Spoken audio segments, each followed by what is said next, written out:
Hello and welcome to the third part of our Hot Shots and Aces 2 X-Wing Miniatures expansion pack review. In the last couple videos we looked at the Rebel and Imperial pilots as well as just the pack in general. Next up we're jumping into the Scum and Villainy faction, and they've actually got some really good pilots for this lineup. Some of them aren't terribly great, but most of them are actually pretty good, and I definitely think we'll see some use for Scum and are at last some breakthroughs for their faction. Our first pilot is in the Slave 1. A new pilot for that ship is pretty okay. It's Hondo Ohnaka. I smell profit. He's coming in at 1 initiative, and his pilot ability is just an action. So this is an action he can perform instead of one of his normal actions. Yeah, you guys get it. So action: choose 2 non-huge ships at range 0 to 3 of you that are not friendly to each other. Each chosen ship may perform an action that is on your action bar, even while stressed, in the order of your choice. Then gain 1 calculate token. So very good, basic. So pretty decent. It could work out for you, it could also not. If you give like a Fang Fighter a target lock at range 1 of your friendly ship, then that's bad. I don't know what other action, unless it's a barrel roll for your friendly ship. I don't think it's gonna work out. At least Hondo gets a calculate as well for him to get more mod. He's not terrible. Yeah. His squad point loadout, his loadout value is 18 points. His upgrades are a cannon slot, 2 cannon slots actually, so you can take synced laser cannons if you want to, which I think is interesting. A missile upgrade, a crew upgrade, a payload upgrade, an illicit upgrade, well, 2 illicit upgrades actually, a modification slot, and a title upgrade, of course. And thinking about it, you probably just want to use his prime weapon instead of a synced laser. That's actually a bad idea. Anyways, his squad points come out to 7, which is the same as all of the other Slave 1 pilots, except for Boba Fett, who's like obviously 9 points. And I think pretty much all of the other unique Slave 1 pilots are better. Fun to see Hondo Ohnaka in the game though, for Scum, that's great. But yeah, I don't know, his ability is not too interesting. It's basically the same as his crew upgrade, and his points aren't exactly better than the other guys. It's still cool though, still cool. I definitely think we might see him. We might see him be played, who knows. 1 initiative, blocking stuff. Never know, could still work, I guess. I definitely am not surprised if we don't even see him touch meta, or if no players touch him at all, but cool to have his pilot card though, I guess. Our next Scum pilot is in the Mining Guild TIE Fighter, which is always interesting to see a new pilot for this ship. Hopefully he's good. It is Lapin, Slickler for details, apparently. 2 initiative. While you defend or perform an attack, if the enemy ship is stressed, that ship's dice cannot be modified. Very strong. It pairs well with a lot of the Scum pilots that like to give out stress tokens, like 000 crew. I'm trying to think of other pilots. I don't really play against Scum or play as Scum that much, so I'm not sure what pilots give out stress, but I think there are a few. I don't know. Anyways, it's pretty good. It really does make the enemies think twice about shooting him if they're stressed or just in general. It gives them a lot of survivability. It's basically Midnight's ability, where when she has a target lock on someone, they can't modify their dice. So very cool to see it on this TIE Fighter as well. Should definitely do him well. I just think the only problem is it really depends if the enemy ship is stressed or not, and not a whole lot of ships get stressed. Like, there's a lot of red actions around, but not a whole lot of them get stressed unless they really, really want to. So, yeah, and he's just a TIE Fighter, so offensively, I mean, you could put probably Juke on him. He's got 7 points for his loadout with a talent, a cannon, a modification, and 2 modification slots. So you can easily do Juke and targeting computer, or heavy laser cannon and crack shot, or something on him that's really cool. At only 2 initiative though, kind of risky to fly him. He's not terrible. Yeah, not being able to modify dice though I think will be very strong. Yeah, I mean at 3 squad points, that's his squad point value 3, he's not terrible. Yeah, I guess we'll see. Like, he's good. If you have 3 points left, he's maybe the best option in the game right now. Not sure. But yeah, pretty cool. Moving on, we have our first Fang Fighter pilot that we've had in a while for Scum, actually, and he's only 4 squad points, which is huge for Fang Fighters, because they're usually a little bit overpriced, going to the 5 to even 7 point range. But this one's only 4 points, and he's actually pretty good. So flipping him over, we've got Tor Fun, Direct Pressure. He's coming at initiative 3, and his pilot ability actually complements that low initiative. After you perform an attack, if the defender was destroyed, you may perform an action, even while stressed. Then you may gain 2 strain tokens to perform a bonus attack. Overall, I think very good. At 3 initiative, he'll be shooting last in your squad. Maybe the only good 3 initiative in the entire game at the moment. Potentially the only good 3 initiative. I'm not sure about that, but don't quote me on that. But he might be the only good 3 initiative in the current meta.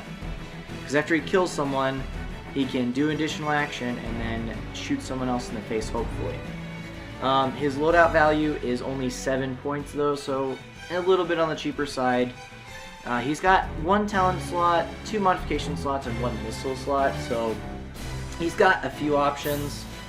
Beskar reinforced plating with a 1-point talent like marksmanship, a 3-point talent with a 4-point missile, or the Mandalorian optics with Predator could also work. Mainly, I guess you'll be finishing that kill, and then using your action to do a target lock, or target locking and then boosting to a focus, however you want to do it, and then gaining the 2 strain tokens to perform an extra attack. So yeah, for only 4 squad points, definitely very strong.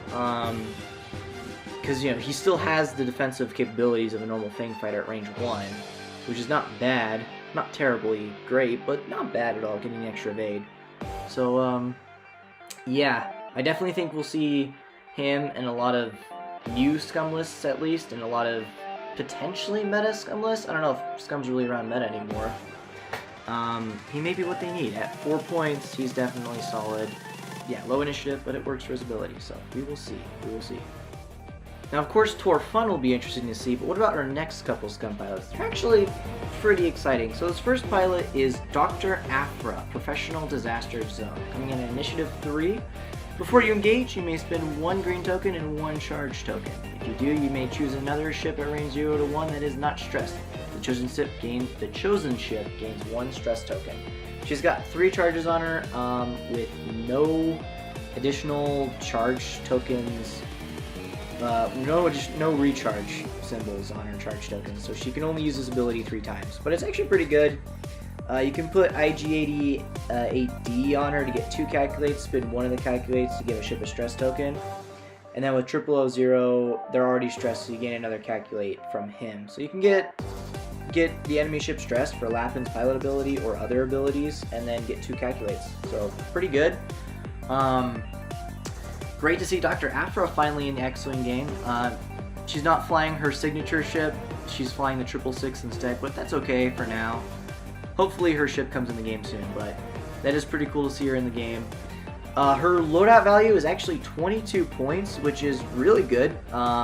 She's only 6 squad points, which is actually pretty cheap for the 666, YV-666, light fighter, because Bosk and Morale of Val are both 7 squad points with 20 and 22 point loadout values.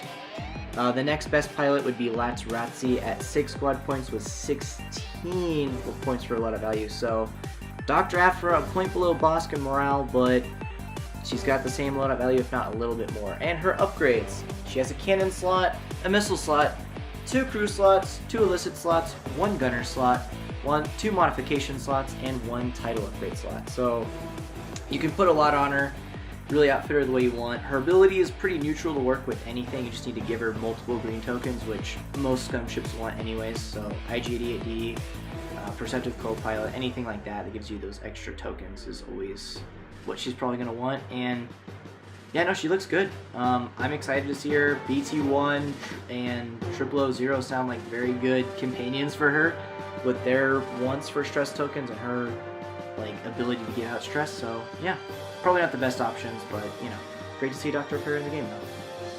And finally, a new Rogue Starfighter pilot. This pilot is very interesting as it is Dirge, hard to kill, coming at Initiative 5. While you defend, after the neutralize result step, if there are more hit/crit results than your active shields, you may change 1 hit result to a crit result and cancel 1 hit result. So very strong. I think is the wording to say. Obviously, the first shot that goes into you, because most attacks will have 3 to 4 attack dice, you'll roll 1 evade, you'll cancel 1 of the hits because there's 3 hits left and lose both of your shields. But after that, every time they shoot at you, you're always canceling a hit, but then you're taking a crit, obviously. So it could be a direct hit, evening things out. Could be structural damage or weapons failure making your life worse, or some card that you have to deal with. So it's an interesting ability for sure. I definitely think it's fun.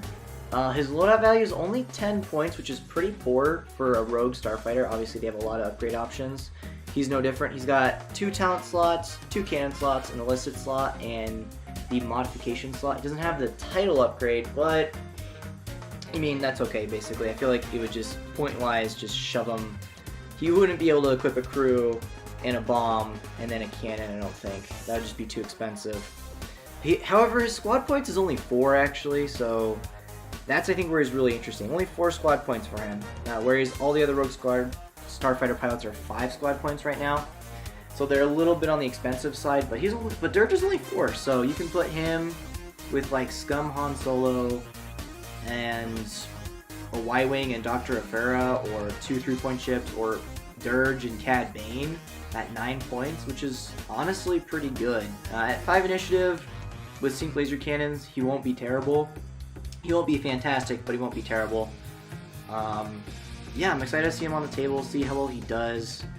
4 squad points, easy steal, but, you know, meta-wise, he may do well, he may not. I think he's a solid backbone ship, though. Not the ship that wins you the game, but one of the ships that just kind of gets you there and helps your other ships do what they need to do to win the game, basically. So, yeah, it'll be interesting to see how well this one does. And that will be the end of this video, part of the review.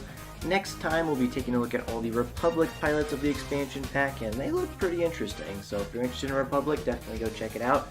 And yeah, we'll catch you next time. May the Force be with you. Good luck, and get rock and rolling.